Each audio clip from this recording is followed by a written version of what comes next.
This program aims to promote gender awareness and other issues related to gender and development. The topic that we're going to discuss for today are the laws that protect women and men against gender-based violence, and we call it our Safe Spaces Act. This will be discussed by our expert for today. It's a great pleasure for me to introduce our guest for today. She graduated BS Psychology at the University of San Carlos, Cebu, Bachelor of Laws, University of San Carlos School of Law and Governance, the current Cebu Division Legal Officer 3, a Child Protection Specialist, and a GAD or Gender and Development Focal Person at the DepEd Division of Lapu-Lapu City, Cebu.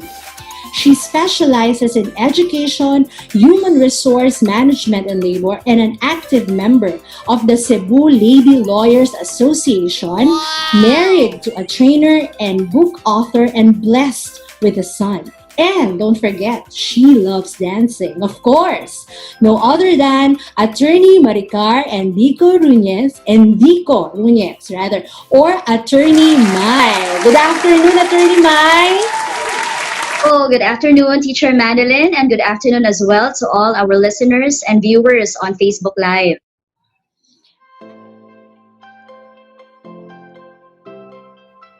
Just a follow-up question, Attorney Maino. What if the act happened in a restaurant? Are the establishment responsible for this, for what happened under the Safe Spaces Act? Under this law, there are actually duties or responsibilities that the owner of the establishment, like what you have said, a restaurant, for example, has to comply with in order to implement the provisions of this act. So one, for example, is their duty to put in or to install clear and readable signages about a strong campaign against gender-based sexual harassment in their restaurant, for example. So it has to be, the law specifies that it has to be in bold letters. So there's really a requirement for these signages to be in bold letters, and it has to be posted in conspicuous places inside the restaurant. So it has to be very visible that the customers, that even the crew members, the restaurant crew or restaurant personnel could be reminded every time of the provisions of this Safe Spaces Act. Another requirement is also to post an anti-sexual harassment hotline. So there has to be a convenient or a quick number to call in the event that there will be clients or customers who become victims of these what we call sexual-based, gender-based sexual harassment in the establishment.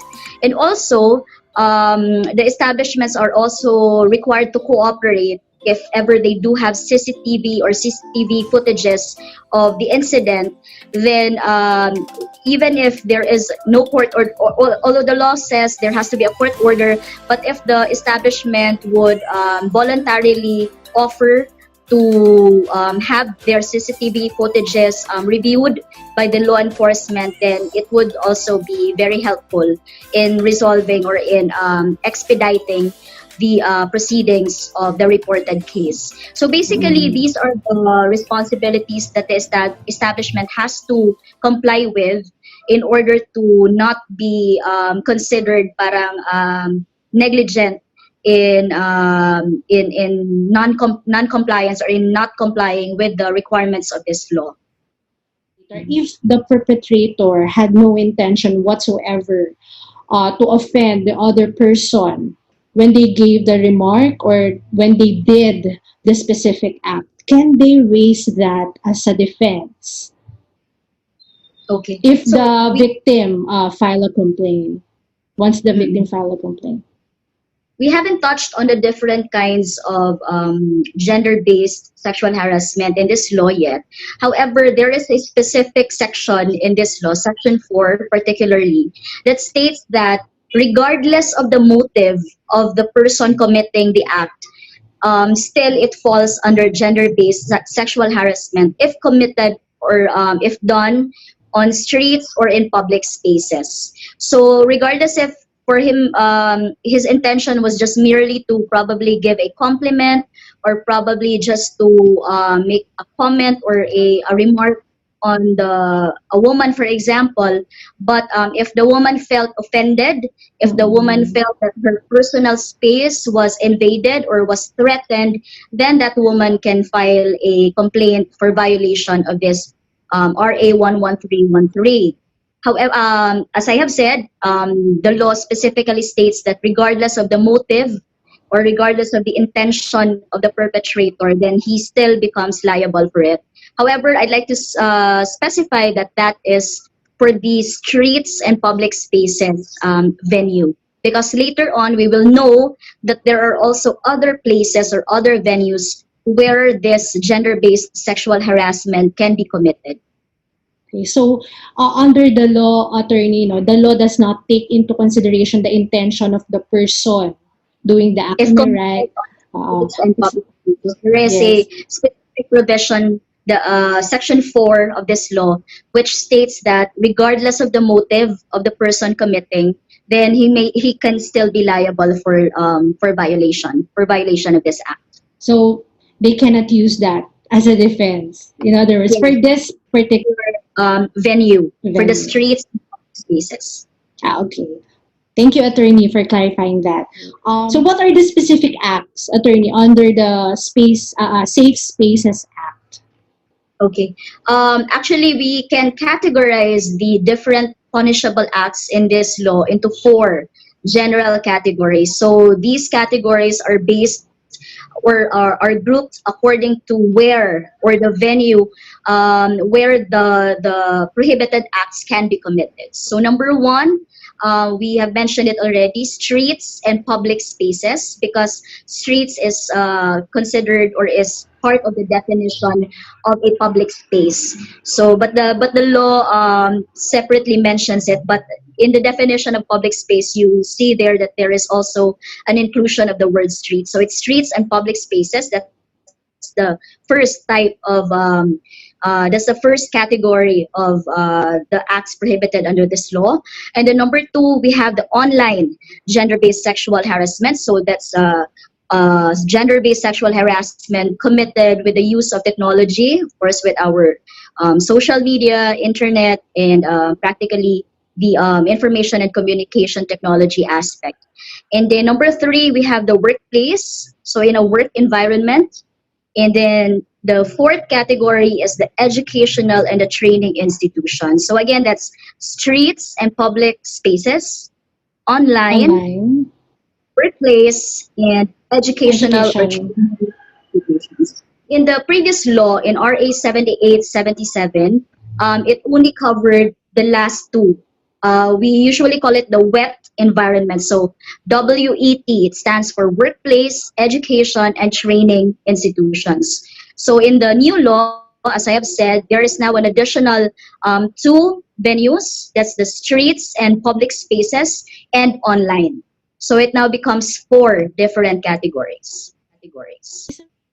So you've mentioned, attorney, about the online sexual harassment. No. What are the acts that may be considered gender-based online sexual harassment? So generally, when we say gender-based sexual harassment online, so of course there's the use of technology. So it can either be through emails, through your social media accounts such as Facebook and Messenger, which aims to terrorize or to intimidate the offended party or the victim. So it can be through, again, as what we have mentioned earlier, unwanted or unsolicited or uninvited remarks, messages, comments. So it can either be through a public post, a public comment, or even through a private message sent through your messenger or a direct message. Still it is covered as a gender-based sexual harassment online. And also we have this concept of cyber stalking. So basically it's the stalking that we know but done on the internet. So such as repeatedly sending messages that really already invades the personal space of the offended party. And then we also have uploading and sharing of videos, photos, and other content that may or may not contain sexual content involving the person or involving the offended party. So it may be non-sexual as well. So any information that pertains to the offended party which is shared or uploaded without the consent of that person, then it is also covered under this gender-based sexual harassment online. And finally, there is also a provision on posting false information or lies about the person in order to destroy his or her reputation, again with the use of the internet or social media. So these are the prohibited acts under the second category of gender-based sexual harassment committed in an online platform. Last question, Attorney No. What are the exempted acts under Safe Spaces Act? Okay. So the exempted acts pertain to those three categories that we have just discussed. So because there is a provision on showing of private parts, the exempted parties or persons are those who are members of the indigenous people's community or our IPs, because of course there are those IPs wherein their culture really exposes their body parts in terms of their clothing, such as those wearing bahags. So of course you cannot hold them liable for Yes. exposing their body parts. And a second member or a second type of person who is not covered by this law or who are exempted are our breastfeeding mothers.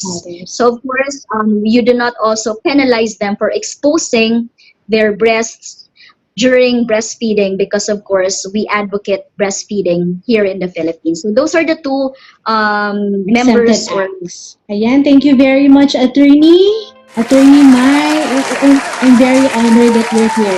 From the bottom of my heart, I'm so thankful, Attorney Mai, that you said yes to this interview. Would you like to greet anyone, Attorney Mai, before we conclude? I'd like to thank you, Teacher Manlyn, for inviting me here. It's the first time to be speaking here in the Voice of the Teachers. Of course, it's also a privilege for me, and it's also a good opportunity for me to be able to share about the important provisions of this law, because as a gender and development advocate, we really encourage our teachers, our students, and practically everyone to really speak up and to really have the courage to report and to inform our authorities for any violations committed either against themselves, against them, or against their fellow teacher or fellow students. So of course in DepEd, we're very much particular about protecting the rights of our children, our students. And in this law, we also see that our teachers are likewise being protected, because we now have the student committing the acts against the teacher. So it's not just a one-way, the old law that we had, that it's the teacher who commits the acts against the student. This time, the law also looks into the welfare of the teacher when the teacher becomes victims of the violations committed against or committed by their students. So I just like to also say hello to all the members of the Cebu Lady Lawyers Association, because it's very timely that we're celebrating Women's Month. So all the lady lawyers in Cebu are actually also are going to be very busy with some preparations on activities and programs that will also promote women empowerment in Cebu City. So I think that's it. Thank you very much once again, Teacher Manilyn. Yes. And thank you as well to all our listeners and viewers. Hope you learned something from the discussion.